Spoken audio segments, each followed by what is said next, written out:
Good evening, everyone, or perhaps good afternoon or good morning, depending on where you are in the world. Thank you so much for joining us tonight. We would like to welcome you to Astro's Diversity, Equity, Inclusion, and Radiation Oncology Social Education Series. I'm Dr. Malika Siker, and I will be your host for the Women in Leadership Town Hall.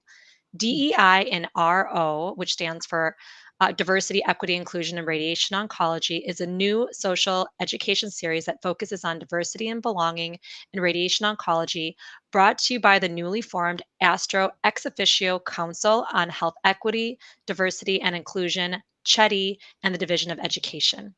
This series focuses on conversations with our members, residents, students, patient community. You will also hear from leaders in various specialties and industries on several topics related to DEI and belonging. The DEI and RO program is designed for us to share our experiences, research, ask questions, and openly discuss fundamental, core concept, and structural issues within medicine and radiation oncology. Our hope is that great work and understanding starts with open dialogue. We hope we inspire change and that you are encouraged to share your experience with us and engage in the session. You are able to do that by chatting in the fields below or tweeting using the hashtag DEINRO. Yes, we are making this hashtag a thing. I would like to take a moment for the panelists to introduce themselves before we begin. We hope that through sharing our stories and research, you'll feel like you're listening in on a private, fascinating, authentic conversation with these dynamic, brilliant, and fun leaders. So first, we will start with Dr. Parul Berry. Hi, thank you for the introduction. I am Dr. Parul Berry. I'm at UPMC Hillman Cancer Center, and I'm actually based at McGee Women's Hospital. I focus on the treatment of gynecologic and breast cancers, and I have a strong interest in clinical research and clinical trials. I also have a strong interest in research in diversity and inclusion, diversity, equity, and inclusion, as well as improvement of the state of women, especially that in radiation oncology. And to this end, I'm also the director of research for the Women in Medicine Summit. Thank you so much. Next, we'll move to Dr. Iris Gibbs. Hi, I'm Dr. Iris Gibbs, and I am at Stanford Medicine, where I am a professor of radiation oncology and neurosurgery. And my areas of clinical expertise is CNS tumors in adults and children. And what I've done throughout my career is focused on radiosurgery and really pioneering cyberknife radiosurgery in particular. And I've taken on a number of roles over my time. I have been focused on workforce diversity over at least the last 15 years or so. And so that's where I come to this space. I wear a number of other hats at the institution, and hopefully we'll get a chance to talk about that as well. All right, finally, we have Dr. Ranna Parekh. Thank you so much. And hello, everyone. I am Dr. Ranna Parekh, and I am the American College of Cardiology's inaugural Chief Diversity and Inclusion Officer. And I've been in that role for about 2 years. Actually, tomorrow makes my 2-year anniversary. And previous to that, I was in a similar role with the American Psychiatric Association. I am a psychiatrist by training and practiced for over 15 years at the Massachusetts General Hospital in Boston, where I'm currently still a consultant psychiatrist. I also have appointments with George Washington University and Morehouse School of Medicine, and it's wonderful to be here. So to kick us off, believe it or not, we met beforehand to plan for the session, to talk about it, to keep it real with all of you. And we were trying to make the decision of whether or not we were going to call each other by first names or by formal titles. And many of you may know, or maybe you don't know, that ASTRO recently released a statement for standards at the annual meeting. And our friends at ASTRO are going to project this statement for us to look at. So this statement for ASTRO is about building a culture of respect at the ASTRO annual meeting, language and action. And so there's a lot of discussion about language that we should be using at the annual meeting itself. And scrolling down to number 2, when introducing or addressing speakers, it encourages us to use full name with title. And for this session as moderator, I decided that I was going to follow this statement, and want to know what our panelists think about this. Think about this statement. Think about why we should or shouldn't be using formal titles in professional settings. So, Dr. Barry, want to get us started? So I think that this is actually really a great way to start. The use of professional titles really sets the stage for a culture of respect.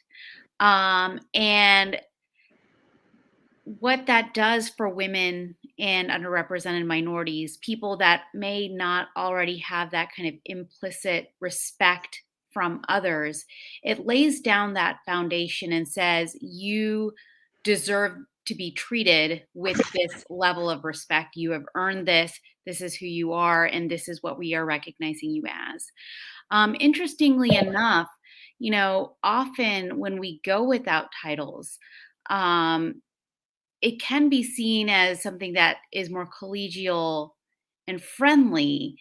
However, the people that tend to lose the most respect from that are women and underrepresented minorities, people that already were kind of not at that level. So, using that title kind of levels the playing field for women and underrepresented minorities in medicine. Thoughts on that, Drs. Gibbs or Parekh? I can't agree more. I think that one generally is kind of invited into informality, and so that formality should probably be assumed. And I fully agree that the folks who might lose out a little bit are those who aren't generally approached with that sort of level of respect at the beginning. And we see this play out oftentimes even in the workplace. Where you're sort of mistaken for certain individuals. And I do think that ASTRO making this point is helping to sort of elevate those sort of unconscious ways in which we can be marginalized. So appreciate it. And I'll just concur with the group. I absolutely think it's a great discussion point. We have seen so many times where everybody gets introduced as Dr. So-and-so, especially in medical settings, and the woman or the person of color is informally introduced. And it's certainly a type of microaggression. And if you're incurring this all day long, every day, it can be exhausting if you don't already have a lot on your plate. So thank you, Dr. Siker, for bringing this up. And I agree with my colleagues. I will say one other thing too, and this is maybe we'll talk about this later, but I'm a big believer in strategies that will help women and people of color and people who are minoritized communities, and also help the majority populations. And this is a perfect example. Address everybody formally. That only augments everyone's work and effort and their experience. And it's really no downside. Yeah, I totally agree with you too. I mean, I think there's this tendency to want to, flatten the hierarchy and thinking that, informality can breed collegiality, but at the same time, it can also be exclusionary. So I also applaud ASTRO for this statement. Well, we were hoping to do a little bit of data sharing with everybody. There's a lot of talk about women in medicine, and gosh, we already have 50% women in medical school. Like, what's the big deal? Why do we need to keep, talking about this? And so, Dr. Gibbs had some data that she'd like to share with us. So I'll turn the mic over to her to share some statistics with all of you. Yeah, thank you very much, Dr. Siker. So. This is a table from a summary report from the UPMC that was presented, I think, sort of last year based on data going to 2019. And really what it shows is the representation of women at various stages of the entire leadership spectrum. And while we mentioned that women represent about a little over actually half of medical school applicants, it is quite noteworthy in this report that women never exceeded half of medical school graduates. So there's definitely issues that are still going on about sort of attrition in some sort of way along the pipeline. There were a few years there where there was close to parity. And then what this one clearly shows is a drop off all the way down the spectrum, such that by the time one gets to residencies, that's still even a lower percentage of the representation in medical schools, and by faculty dropping off to about 40 to 41%. And the higher levels of leadership, medical school deans and department chairs is really in the teens. But for radiation oncology, you can just drop those numbers by half. Right. So there are certainly issues with regard to how women are represented along the pathway. And there have been measures to be able to look at this more deeply. Where are we losing, and where can we provide some additional gains for women to be represented a little bit more in leadership? And let's say, is there a second slide? And so then we'll talk a little bit about the intersectionality portion as well. As an African-American woman, faculty member at an academic center in some leadership, what this one shows is that our representation is underrepresented minorities in these fields as well, is also very, very low. So if we look at even women in as basic science and clinical chairs, underrepresented women only represent 15% of that. So we'll talk a little bit later about what that intersectionality means to us and whether or not we get a seat at the table as underrepresented individuals, even among women as well. And yeah, and I think we could talk about this one a little bit later. Some of the issues is really about, we talked about respect, feeling disrespected within the workplace. How does that manifest? And I'm hoping that some of this comes out during our presentation. But thank you very much for allowing me to share. What do you think, Doctors Parekh and Barry, about these data? I'm sure you can see yourselves somewhere in those statistics. You fall into one of the buckets. What are your thoughts and impressions when you see those statistics? Well, first of all, thank you for presenting the data, because I think it's important to have facts. I know we're going to be talking about stories, and stories are really important, and also showing some facts and data that's out there. And the AAMC deserves a lot of credit for getting that information.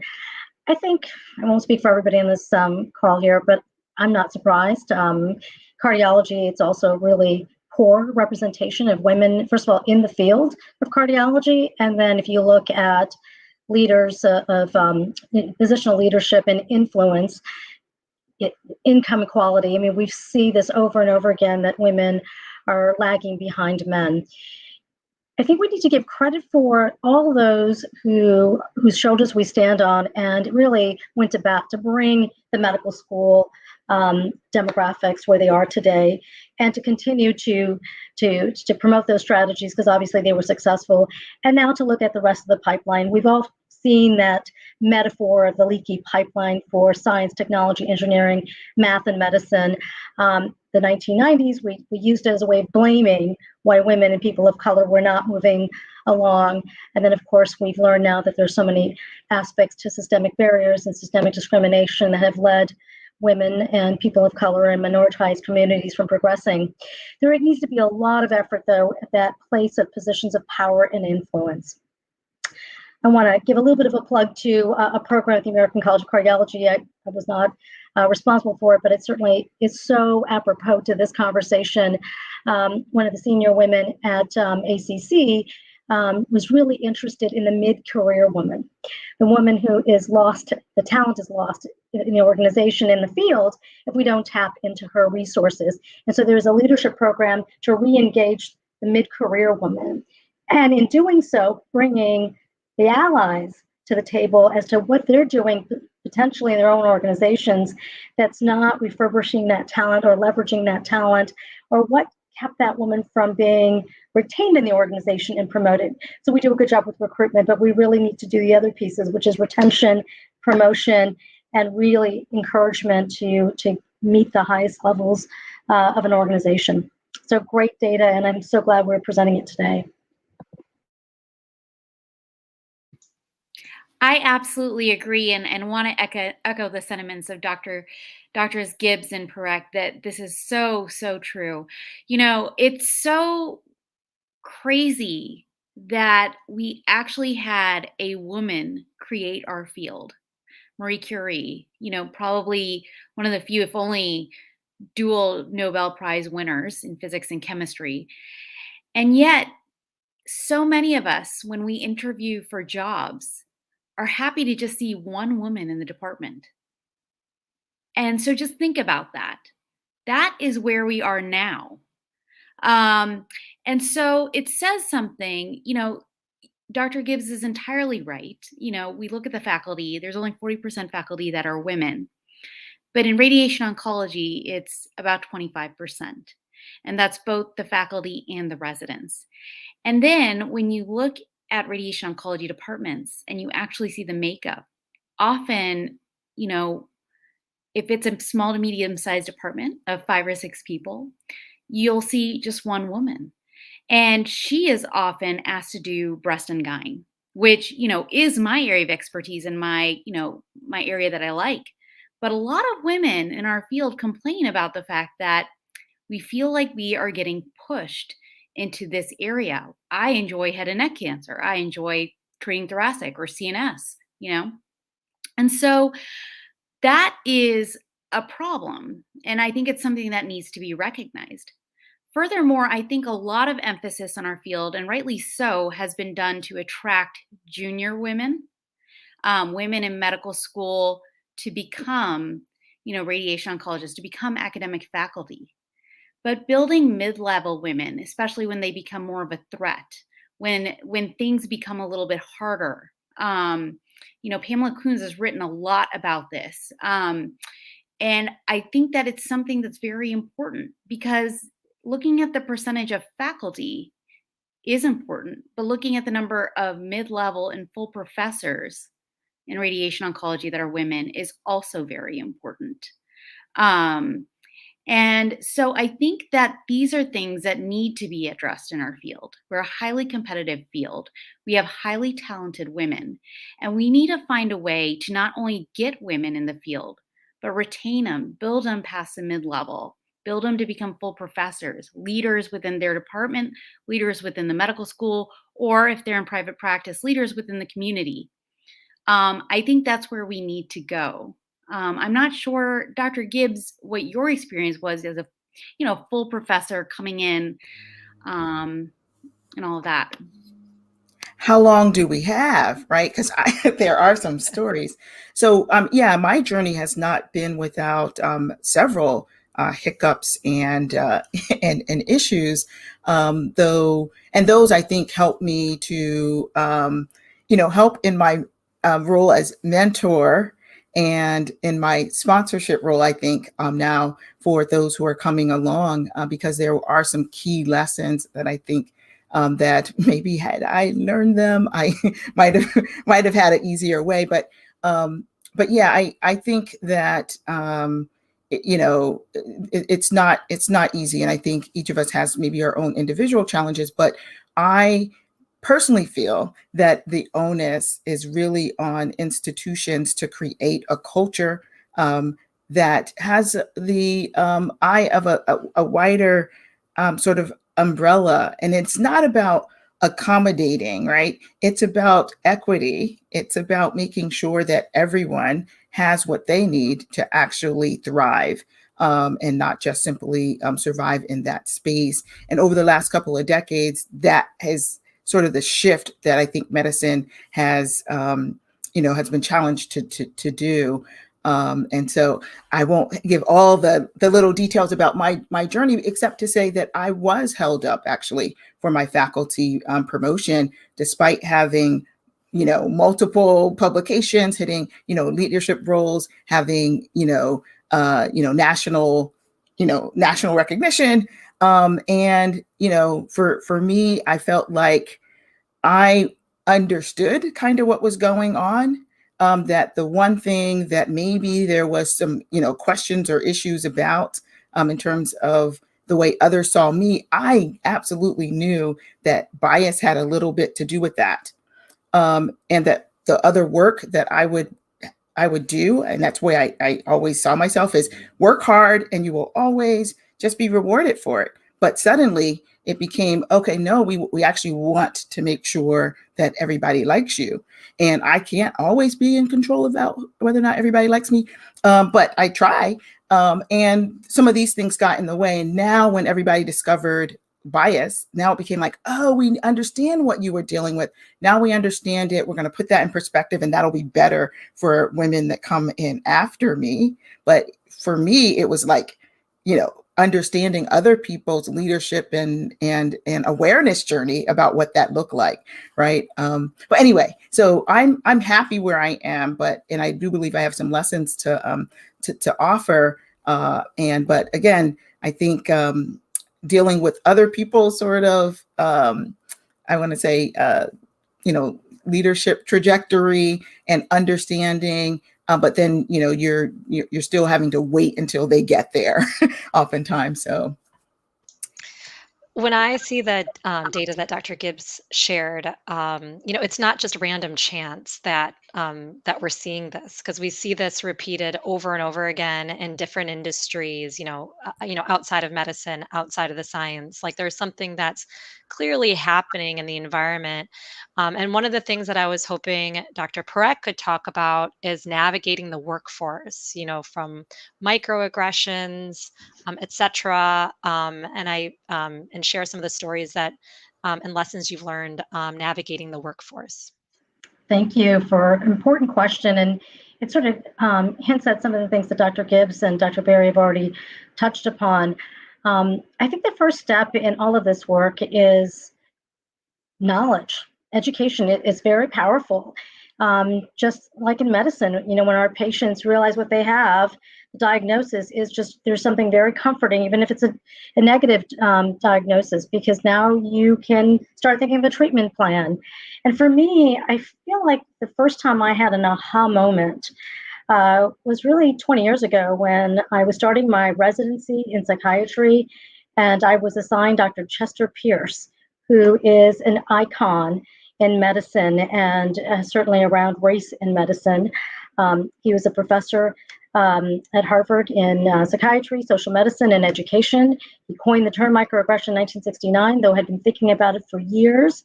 It was his way of understanding the ongoing stain of racism for African Americans.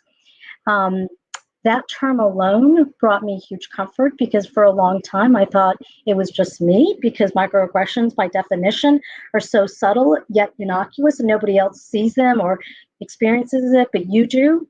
And we know certain groups have microaggressions all day long, their entire life. There are studies now that show that certain groups are at risk of cardiovascular and mental health consequences, including flattening of self-confidence because of this historical burden of microaggressions.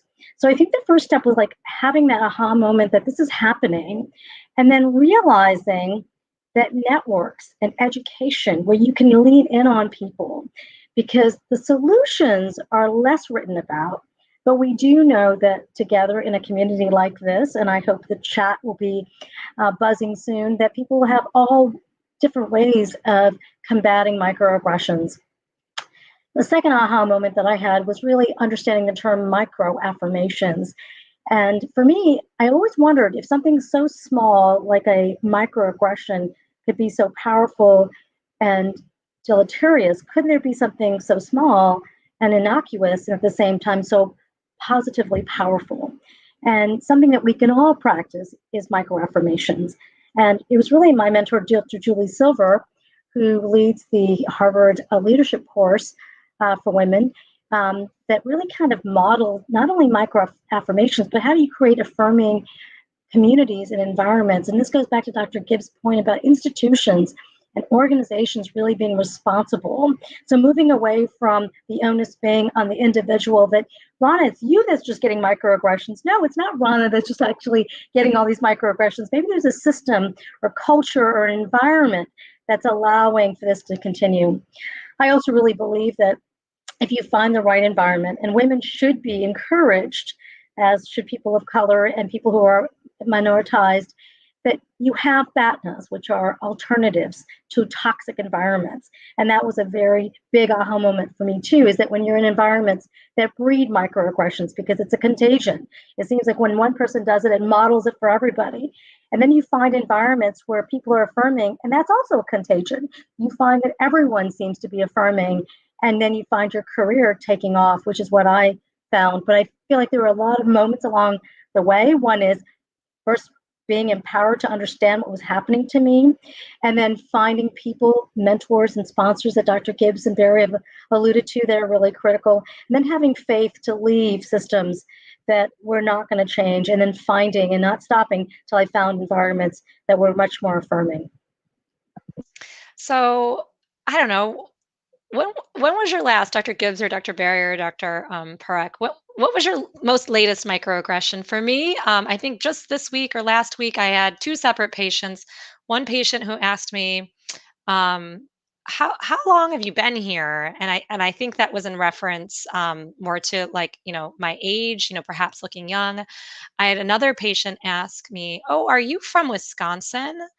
And I said that I was, and then that person asked me, "Well, did you go to school in Wisconsin? Maybe I was foreign or something." I don't know. What about the rest of you? What was your latest microaggression? Just today, it's so funny you said that. Just today, one patient just asked me where I was from. And I always say, well, I'm from Kentucky, but I know what they're asking. My parents are Indian. And so no one's going to believe, they won't believe I'm from Kentucky, right? So I said, I'm Indian. And then the second thing she said was, "Oh, I love Indian food." And I'm like, so that's what you're associating me with? Is, first of all, I'm actually totally American. I've probably been to India far less than, a lot of people. And then you're just kind of telling me, she started going on and on about Indian food, vegetarian food, and their buffets. And she's like, "Are you a vegetarian?" And I'm like, "No." And then that was it. But it was just a lot of assumptions based on what I look like.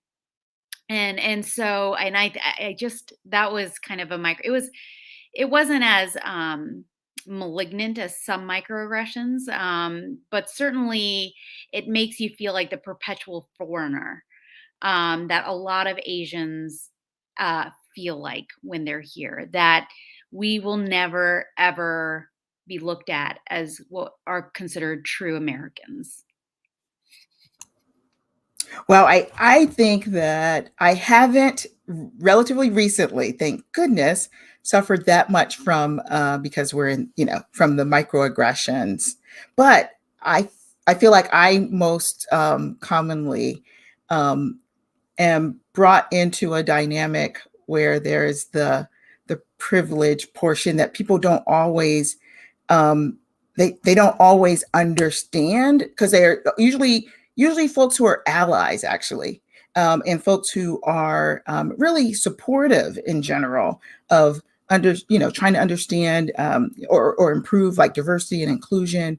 But every now and then I find myself in situations, particularly when you're asking for resources, right, whereby it doesn't become real until someone else sort of signs on, right, or someone else of a different kind of gender and hue speaks onto that. And I'm trying to get to that place where, I mean, not too forceful, right? I can be a little bit, but to make sure that my voice is heard, and that, that if we're going to move forward with acquisition of resources, et cetera, that it's really based on the needs that we're expressing, and not just so much that someone else exerts a sort of privilege. I had someone sort of have a little mini tantrum, and they get more of the attention, and therefore maybe I indirectly get resources because that person had a tantrum instead of, here's something that we've been advocating for a longer period of time. So those little subtle dynamics of privilege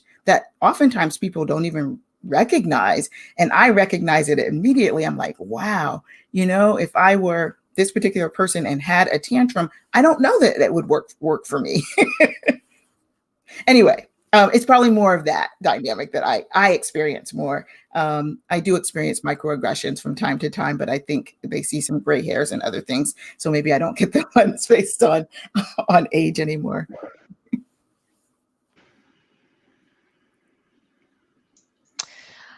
Well, one of the when we talk about navigating the workplace, one of the ways to navigate the workplace and be successful is the importance of mentorship or sponsorship or finding a champion.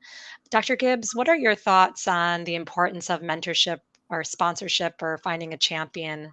Yeah, it's been huge in my time here. I have to give great kudos to all of the men and women in my life, not the least of which are individuals who I know that are prominent in our field. Going back to my early college professor, and I think on this point I'll say that they don't always look like you. For sure, for me that has been the case. Older white man who just knew that women could be chemists, right? And even though we weren't really in the classrooms, he always made us feel like we belonged and that there was a place. So it felt like, I never questioned at that time that I could be a sort of chemistry major or whatever at the time. And then when I came here to Stanford, many, many women, including Sarah Donaldson, sort of took me under her wing. And I think there when it comes to sponsorship and mentorship and in that mentoring relationship, you understand that sometimes there are these generational differences. I always notice that in all of the pictures where Sarah's like wearing this power red suit, she's oftentimes the only one. And that's the nature of our field. And I can't even think of how, she ended up having to be able to, really have her voice heard in those situations, but she's very powerful. And then as time went on, I think there are different dynamics. And I, as a Black woman, definitely experienced a few different things. And so I had to navigate into a sort of separate little space where the mentorship was helpful. And then it became a time where maybe having potential sponsors, individuals like Charles Thomas and others who were there, and Ted DeWeese, I think he was one of and Steve Hahn. Those are folks who said, hey, we know what you're doing. Maybe we'll ask you to help on the scientific committee here at ASTRO. Those sorts of things were very, very useful for me. And so I try to pay it forward in helping others as well. And I know that Dr.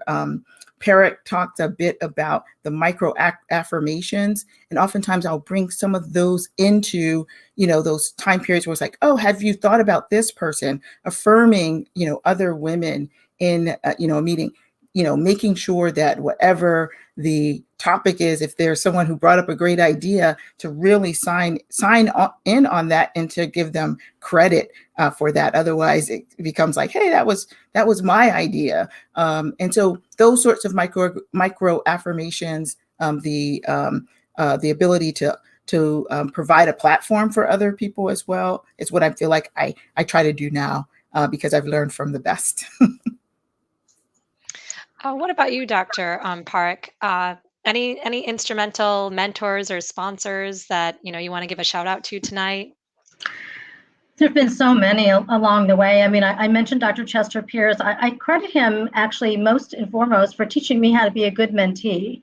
I think there's so much discussion around mentorship, and if you Google that, 90% is on how to be a better mentor, and yet 50% of the dyadic relationship is also about the mentee. I've done a lot of work in my own professional life trying to help mentees become better mentees because of that, I think, instructive relationship with Dr. Pierce.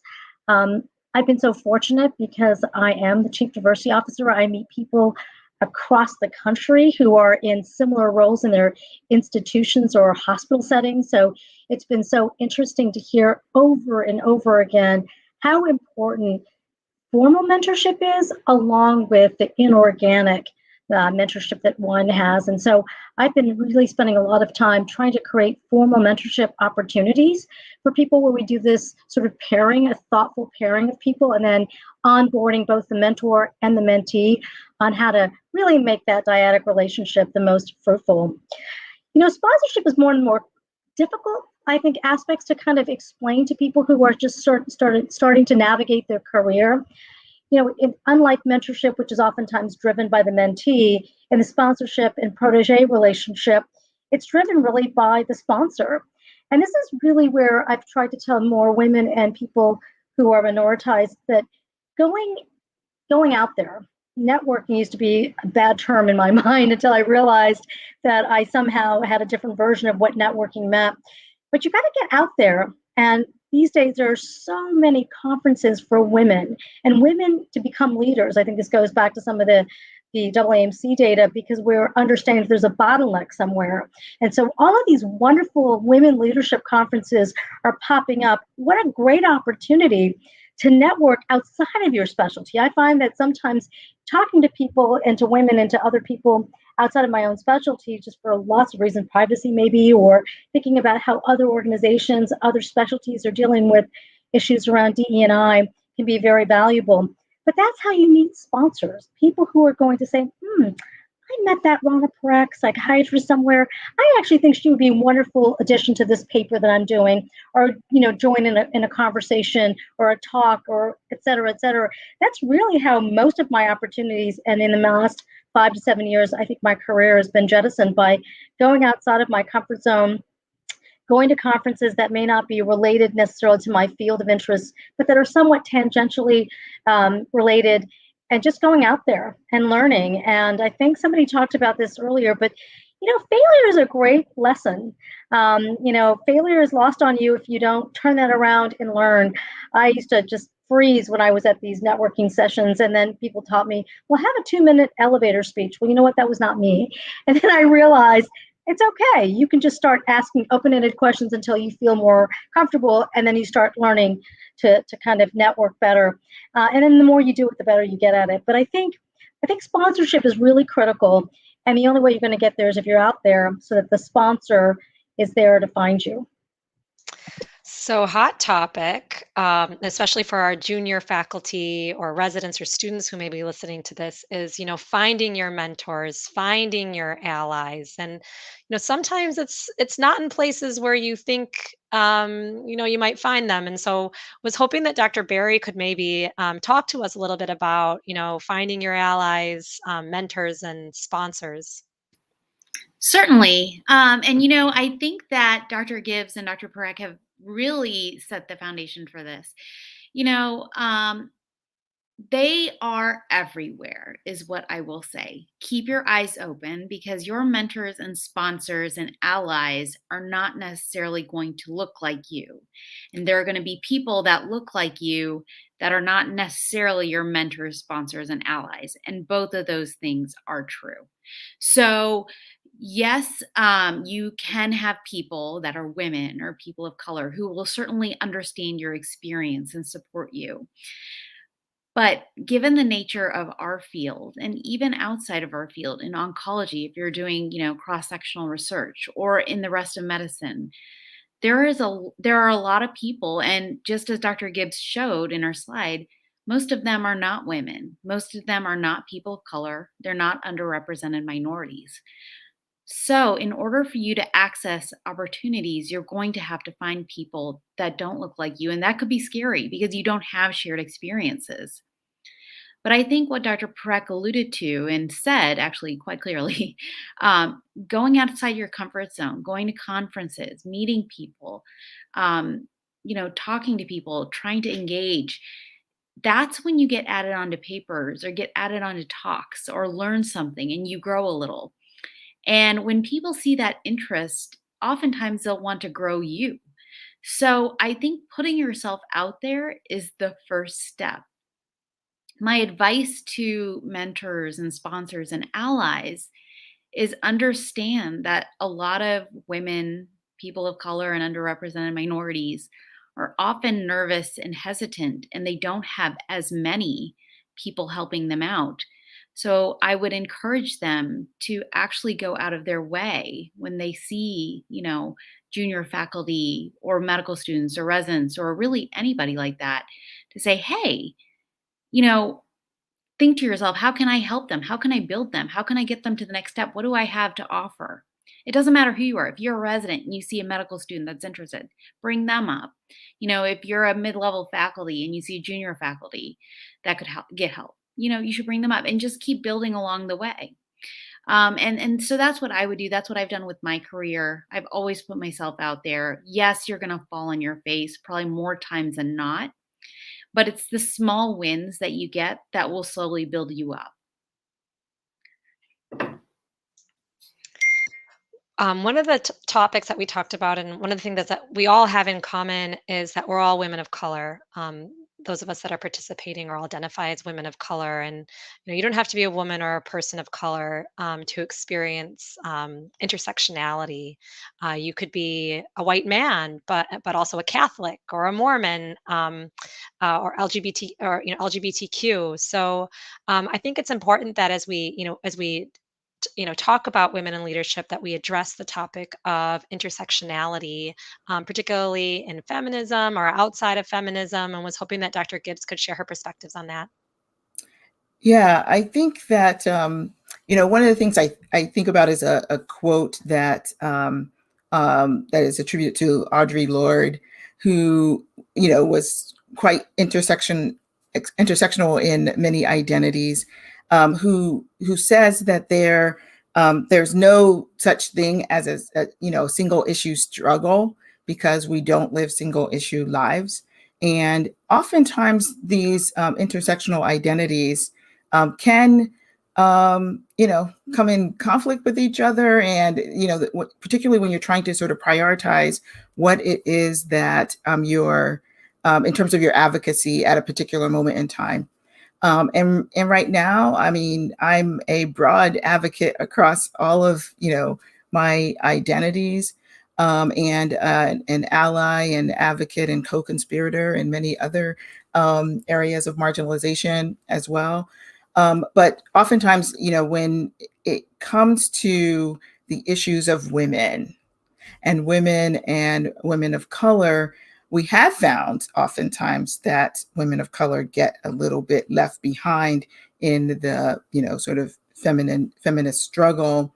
And so I try my best to be present and supportive, and always sort of at least raising the question about our representation and roles in those struggles. So it's so important that on so many different levels that we are active and participate, and make sure that we hold folks' feet to the fire. I noticed, like I said, I think I'm part of AAWR. I'm a fellow of AAWR, and I've been a member for many, many years, and really support all of the effort and advancements and accomplishments that group has done.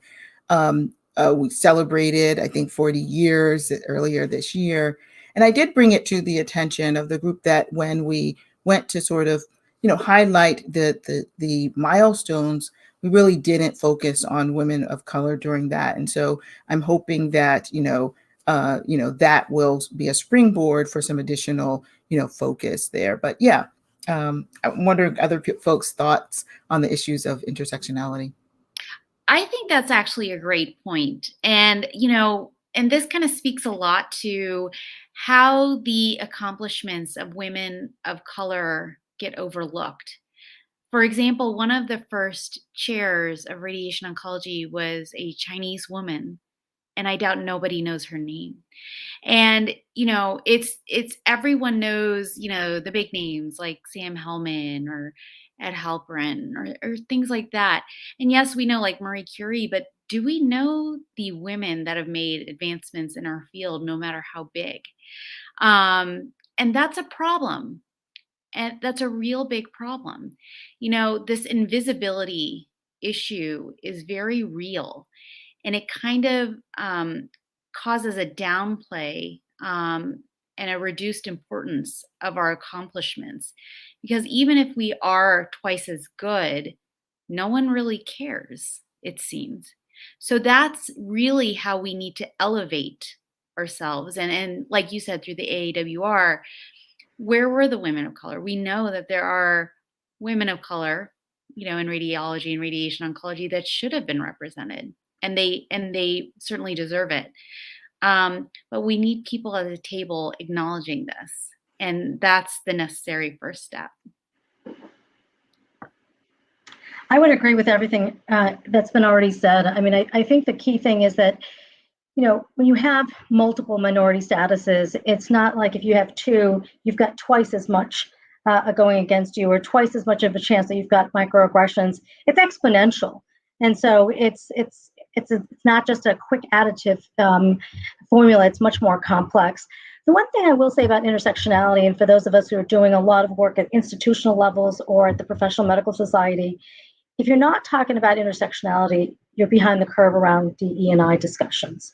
We know this upcoming population is really spotlighting diversity, equity, inclusion. Millennials, before they even take a job, they're Googling and they're seeing on websites what the commitment around diversity, equity, and inclusion, and they're looking for words like intersectionality. Of course, they're going to be looking for action as well, not just statements, but it's absolutely a term that you have to understand, and it's much more complex. And we're a much more complex country now. So I think that's, if you're not interested, or if you're not aware, you need to become very educated very quickly around the term intersectionality. Yeah, I think that it gets to the issue of belonging, and many individuals who encounter intersectionality on a daily basis sometimes feel like they don't belong even within their own group, because groups can, when we talk about women's issues, they don't always include the issues of Asian women or Black women, or Catholic women or gay women. So so it sort of gets to the point of belonging. And speaking of belonging, sometimes as a woman you don't feel like you belong in a space, and feel like an imposter. And imposter syndrome, I think, is a term that was readily embraced a few years back, but now there's been kind of a backlash against it. And I was hoping that Dr. Parekh could talk to us a little bit more about that. Great question. It's a term that's still used quite a bit. It reminds me a little bit of the leaky pipeline sort of debacle. When that first metaphor came out about science, technology, engineering, medicine, and why women and certain groups were not progressing, the onus was all on the people who are not actually progressing rather than the system. And today we absolutely talk about it, but we talk about it in the context of systemic discrimination and oftentimes systemic sexism and racism. I think imposter syndrome is the same thing. I think when it was really coined back in the late 1970s, I think there was a sense of sort of putting a term on what people were experiencing when they were not feeling a sense of belonging, when they were excluded, microaggression, systemic discrimination, so forth. I think the backlash is really coming from the same concept of the leaky pipeline, that there seems to be sort of a pejorative sense. If you say, I've got, imposter syndrome, so imposter sounds like criminal, and syndrome sounds sort of pathological, like it's got to be diagnosed and then treated in a medical and mental health sort of way. I'm not a fan of getting rid of terms. I'm a fan of sort of keeping the term and sort of maybe understanding it better. To me, if there's imposter syndrome, then what is the system and the culture and the environment around that person or group of people that's letting them to feel that they don't belong or that they are an imposter? I think that's a critical piece. And we have all these different kinds of terms that people are feeling they're the victim of microaggressions. People don't like the term victim. But at some point, there is some sequelae for that individual. And I'm not saying that they're the ones that are responsible for sort of rectifying it, but I think there needs to be some recognition that it's systems and environments that are not inclusive, that don't engender belonging, don't engender a sense that everybody is important and part of a solution and part of the team. You're going to have people who feel left out. And on a productivity level, if you don't want to think about it on a personal human level, that's lost talent, lost productivity, lost advancement. And we know in healthcare, it's also lost lives. So we've got a big stake in this DE&I space. So let's talk a little bit about the environment. And we talk about professionalism, quote unquote, and we talk about quote unquote fit as we think about our environment. And, what does that mean? How do we even define that? What are your thoughts on that, Dr. Barry?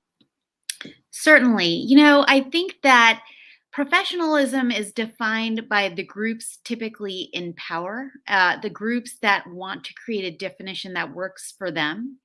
And often what you'll see is that, we are a diverse people coming from diverse cultures with diverse viewpoints. And putting these labels on for people to fit into and mold into are not necessarily appropriate. And we see this all the time. Like Dr. Gibbs had alluded to, and even for me, how many women here, and we can all raise our hands, have been called angry or aggressive or rude, or they need to just tone it down. You need to calm down a little bit, okay? These are all things that are used to put us in our place as part of the system. And for any woman listening to this who has been told that, this is very common. It's not a unique feeling. We all have gone through this, and we all continue to go through this. This is part of the microaggressions that Dr. Parekh was referring to. And so getting rid of, this weaponization of professionalism and appreciating the diversity of our personalities and our talents and creating a culture of respect, that is far more important than saying, well, you need to fit in this predefined box that I have created as the dominant culture. And if you don't fit, then we're really going to make it difficult for you. Yeah, I'm glad you mentioned that. I mean, I think there's this thing called tone policing that people do. And that one is one of those forms of this sort of microaggression. It's sort of like just placing you into that place. And so I think that leaders need to be very much aware of that. And so that when sort of things that are under the guise of professionalism come to them, and it's this whole thing where you're just sort of operating a little bit outside of what people think of as your gender schema or your racial schema. And I'm like, I'm sorry, I can't fit into your box, but does that make me unprofessional? I don't think so. So leaders need to be aware of that as they're understanding the pathways of women and women of color and other marginalized groups, so that you don't hold folks up from, advancing in leadership roles just because of these perceptions of, and yeah, the whole definition of professionalism, like what's the general group's, assessment of what is professional as what is deemed that. So yeah, we do need to get better at defining what those are and what the range of, actions and behaviors are that are acceptable or acceptable from certain people, right? Sorry to butt in, Dr. Siker, but no, I was just going to turn the mic over to you because there was some head nodding and some smiling. So I was like, we need to get over, we need to hear what Dr. Gibbs has to say about that. So we were on the same wavelength. All right, so we've got 7 minutes left. So I thought it'd be kind of fun to switch over to a speed round. So going to ask our panelists some questions. The first question that I would like to ask all of our panelists is if you have a favorite leadership book or podcast or resource that's helped you in your journey.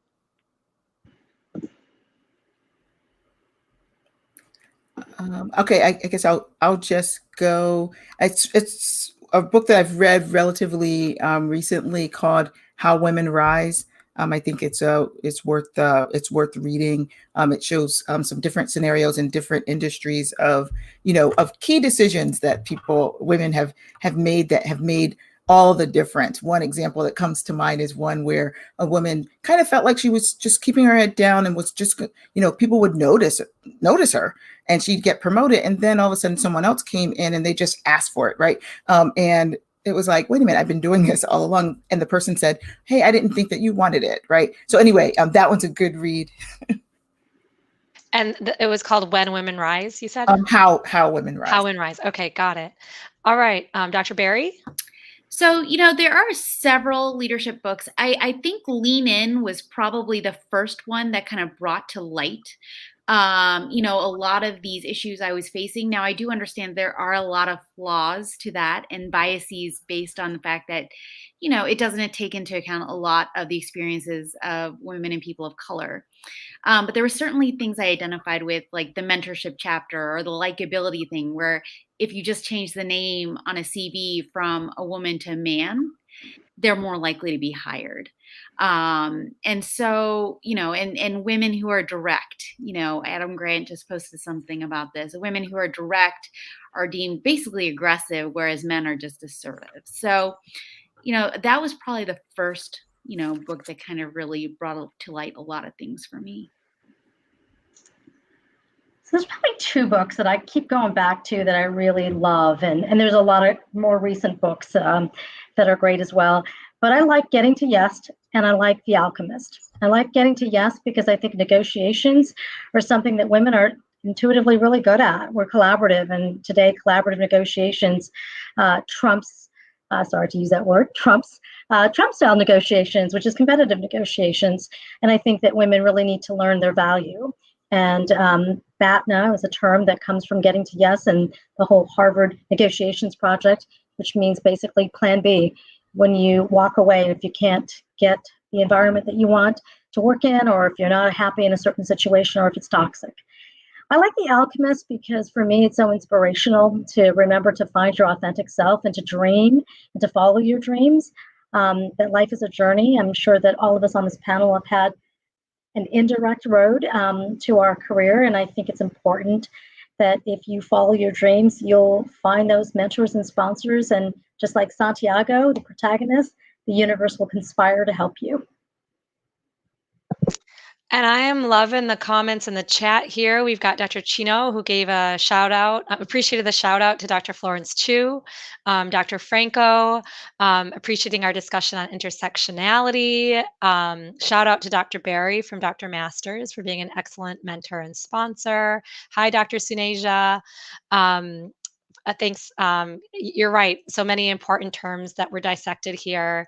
And Dr. Oliver, yes, doesn't fit the culture, like so vague. What does that mean?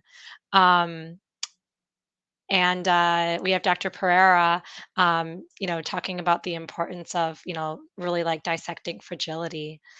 So really want to thank all three of our leaders tonight for joining us and engaging in this really cool conversation, and really hoping that we'll all get a chance to continue the conversation, hopefully at the ASTRO annual meeting.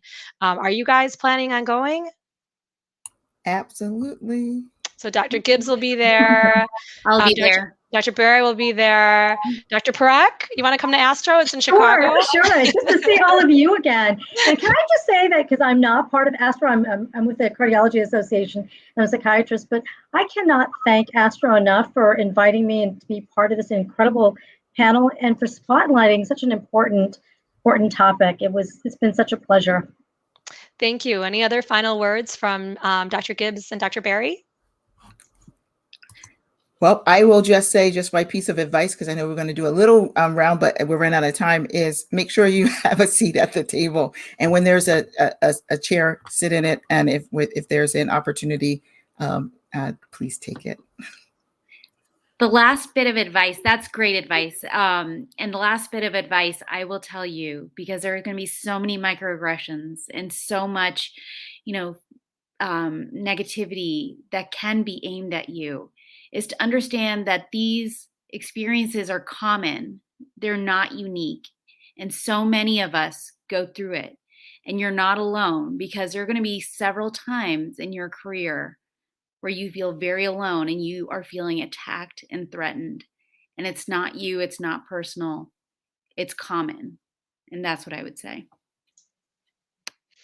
So let's continue the conversation on Twitter, #DEINRO.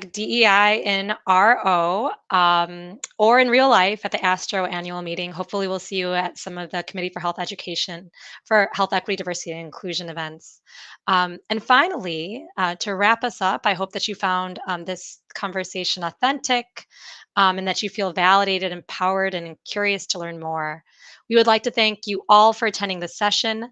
The topics for our last two sessions will be ASTRO's Health Equity Legislative Priority and Addressing Structural Racism and Radiation Oncology, which will take place at the end of August or beginning of September. The dates will be selected soon and placed on our website, astro.org/DEINRO. This year will be a critical year to ensure we have an impact on the development of more of these sessions.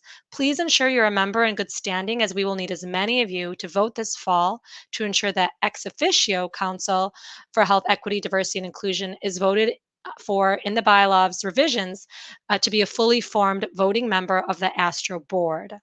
Please check your membership status, be sure to vote, and encourage other members to vote for HEDI as a council. Thanks all of you. See you later.